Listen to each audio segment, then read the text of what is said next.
older guy. We meet through Brian Sefcik and Eric Reichert, who's part of. Well, I know him from the left.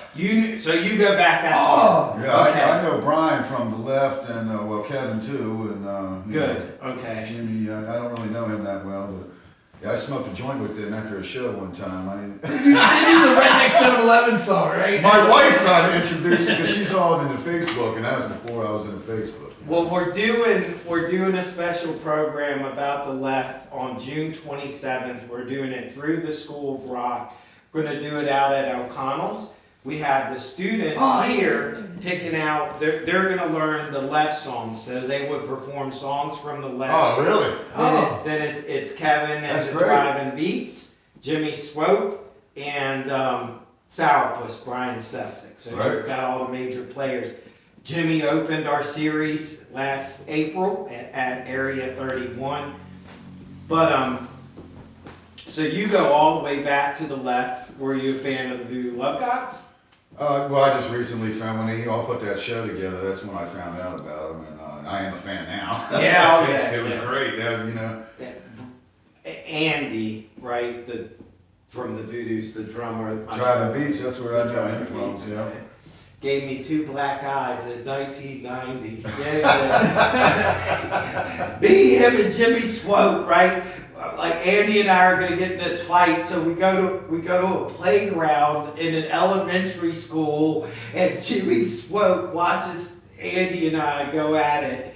I finally get my ass kicked, and I'm holding Andy off of me, and I'm like, all right, I had enough. Help me find my glasses. And all I can really remember is fucking Jimmy Swope laughing, Me and this guy got in a tussle a couple times. Right? Fucking each other. Alcohol, man, alcohol. Yeah, sure. Alcohol. Right, that's funny.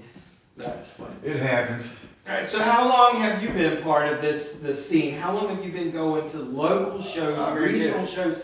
And what areas are really known or were known as good venues and good places to see shows that you got both of you? Oh, when I was a kid, you know who Doug Merson is, so He was running this joint called the Church. That was off of Market Street, right behind all the buildings I on played there with my Market old man. Yeah, that Right? place was Oh, awesome. that's where we all went, you know what I mean? And, I guess that was about the same age, you know, once you were starting bands, that's where you went, you know, Right. when you was 14 years old, something like that, and, well, they had this little skate club there, right, at the end of Market Street, like, kind of headed towards Warman's Mill, and this guy had an indoor skate thing over there by Domino's Pizza. Yeah, it had the half pipe. Remember You walk that? in, Mine you had walk a in at band the top of the playing half there. That pipe. was It was pretty awesome. cool.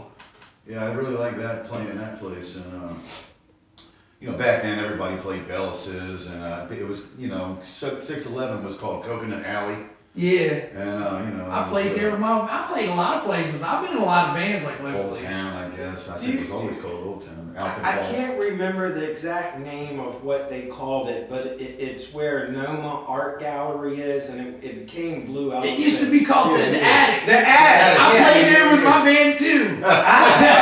With the band called passed Londo. that space on to the dude that opened the Attic. Like I had it for. I shot my first student films there in '93. I lived in it. It was just like a primitive warehouse. I lived in the old like workers where they got dressed for work and shit.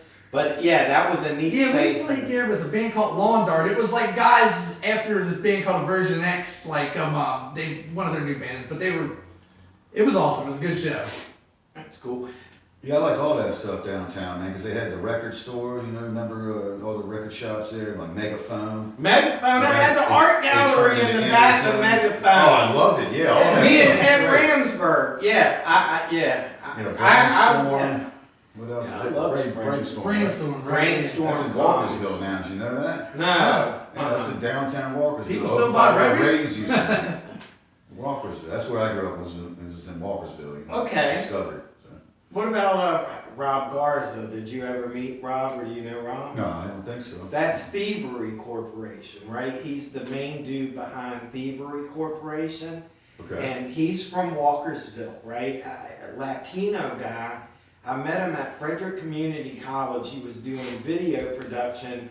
He was one of the first guys I ever met that did electronica. You know what I'm saying? Where he would record everything.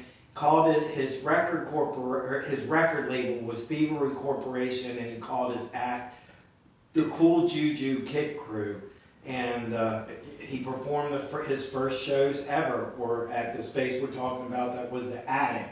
He goes on to DC. He ends up getting involved with one of the guys from I miss that place. Minor Threat, and they're huge. It's when you thought the floor was always going to cave in. You know? Yeah. Right. Yeah. That's exactly how it was. Yeah.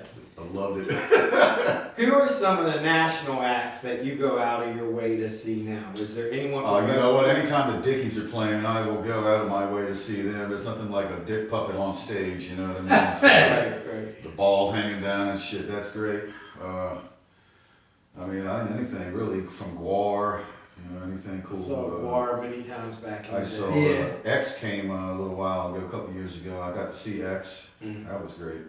I do the whole Hank Free thing every time he comes around. I like the up close shows. Like I'm going to see Michael Graves that did them couple albums with the Misfits. Like 2 weekends from now. Actually, it's the day after the show. It's a Sunday night, and he plays acoustic set where he right up front. He does all the Misfits songs that he did and stuff. I'm kind of just more into those kind of shows now. Right. I like That when you get intimate like that close setting. atmosphere and stuff with the bands. I hate Agreed. arena shows, but I'll go to them when it's the bands I like. You know what I mean? But Right. I love to try to catch them little local bar shows and stuff. The best ones. Usually end up to get to meet the people, at least talk to them and stuff, you know what I mean? Have you guys performed, either one of you guys, at Savage Mountain Punk Festival? Oh yeah, when I was in the runs, we played there. Talk about that a little bit. What's the festival itself like? And tell me about the organizers, your impression of the whole event. Jerry's a really great guy. They're lucky to have him down there in Frostburg. The man's a poet too. Yeah. And he's in a band called the Downstrokes that I really just like an old school rock and roll kind of, you know. They're performing, we're doing them on May 16th. And because of the festival and everything that you're saying. Oh yeah, they're great. Yeah, the festival itself. Yeah, I mean, that guy really likes to feed the bands there. You know, there's always like a ton of food. He's trying to shove down your throat. You know. Do you what I mean? camp out? Is it a camping experience? No, I mean.